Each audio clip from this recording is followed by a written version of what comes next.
Prema-bhakti, but it isn't any and every kind of bhakti that enables one to realize God. One cannot realize God without Prema-bhakti. Another name for Prema-bhakti is Raga-bhakti. God cannot be realized without love and longing.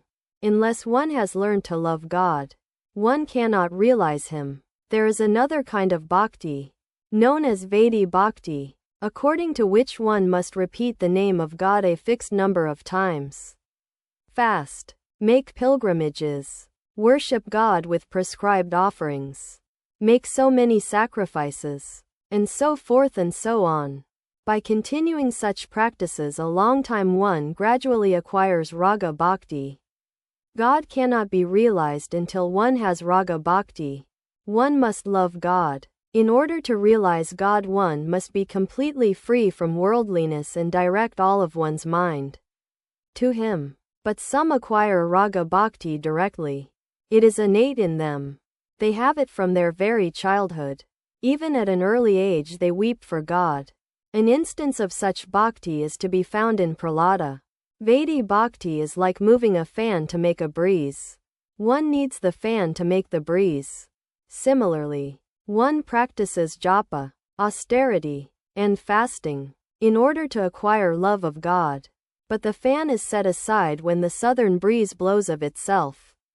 Such actions as japa and austerity drop away when one spontaneously feels love and attachment for God, who, indeed, will perform the ceremonies enjoined in the scriptures. When mad with love of God, devotion to God may be said to be green, so long as it doesn't grow into love of God.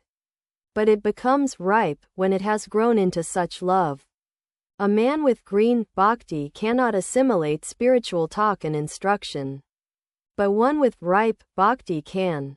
The image that falls on a photographic plate covered with black film 5 is retained. On the other hand, thousands of images may be reflected on a bare piece of glass, but not one of them is retained. As the object moves away, the glass becomes the same as it was before. One cannot assimilate spiritual instruction unless one has already developed love of God. Vijay. Is bhakti alone sufficient for the attainment of God? For His vision? Master. Yes. One can see God through bhakti alone. But it must be ripe bhakti. Prema-bhakti and Raga bhakti. When one has that bhakti, one loves God even as the mother loves the child the mother, or the wife the husband.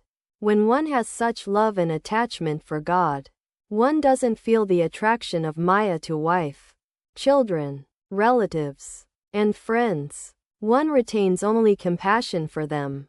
To such a man the world appears a strange land, a place where he has merely to perform his duties. It is like a man's having his real home in the country, but coming to Calcutta for work. He has to rent a house in Calcutta for the sake of his duties. When one develops love of God, one completely gets rid of one's attachment to the world and worldly wisdom. One cannot see God if one has even the slightest trace of worldliness. Matchsticks, if damp, won't strike fire though you rub 1,000 of them against the matchbox. You only waste a heap of sticks. The mind soaked in worldliness is such a damp matchstick. Once Sri Radha said to her friends that she saw Krishna everywhere, both within and without. The friends answered, "Why, we don't see him at all. Are you delirious?" Radha said, "Friends, paint your eyes with the collyrium of divine love, and then you will see him." To Vijay, it is said in a song of your Brahmo Samaj, "O Lord, is it ever possible to know thee without love, however much one may perform worship and sacrifice?"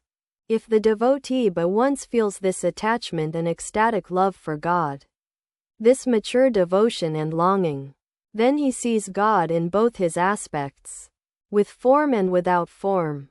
Quote,